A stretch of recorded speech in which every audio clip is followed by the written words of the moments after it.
최근 경제적 어려움을 겪는 사람들이 늘어나면서 은행 등의 금융기관에서 돈을 빌리는 경우가 늘어나고 있어요. 몇몇 업체에서는 신용 등급이 낮은 이들에게도 모바일 기기를 이용한 대출 서비스를 지원하고 있습니다. 이러한 상황은 높은 이자율의 대출에 대한 걱정을 야기하고 있다고 합니다.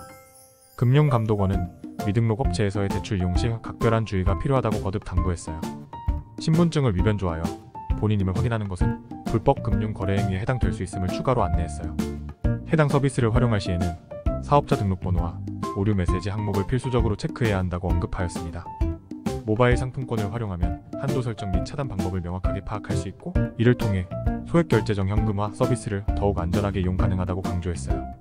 소액결제 현금화는 주의 깊은 관찰과 준비가 필요하며 간단한 정보 입력으로 한도를 설정할 수 있다고 합니다. 합법적인 인가를 받은 대리인을 고르는 것이 중요하며 무허가 업체를 이용하면 큰 피해를 볼 수 있다는 점을 강조하였어요.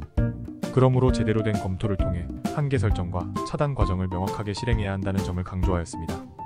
소액결제 정책 현금화를 자세히 알아보고 신중하게 선택해야 한다고 하더라고요. 해당 업체가 믿을 만한 곳인지 판별하려면 고객들의 평가 글을 꼼꼼히 체크하라는 팁을 전했어요.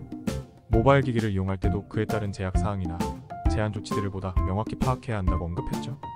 해당 업체를 파악할 때에는 소액결제 정책 현금화 관련 사항을 우선적으로 검토해야 합니다. 또한 부적절한 업체와 거래하게 될 수도 있어서 주의하지 않으면 경제적 피해를 볼 수 있다고 주의를 줬어요. 해당 정책은 개인의 신용 등급에는 직접적인 영향을 끼치지 않지만 만약 상환 기한 내에 금액을 지불하지 못할 경우 신용 점수가 떨어질 수 있으며 이로 인해 경제적인 어려움을 경험할 수도 있다고 합니다. 이런 일이 발생하지 않도록 기업을 선택할 때 더욱 주의를 기울여야 한다는 점을 강조했어요. 사용자님께서는 합리적인 수준에서의 제한을 두어야 한다는 말도 하셨어요.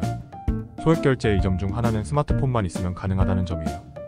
소액결제로 인해 발생할 수 있는 문제를 예방하기 위해서는 개인 휴대전화, 통신사의 어플리케이션을 활용하여 이용 기록을 확인할 수 있습니다. 해당 사항을 반영하여 금액을 수정해 주시기 바랍니다. 이렇게 함으로써 불필요한 지출을 막을 수 있고 소액결제 정책 현금화 과정에서 발생 가능한 여러 문제들을 미리 막을 수 있다고 합니다.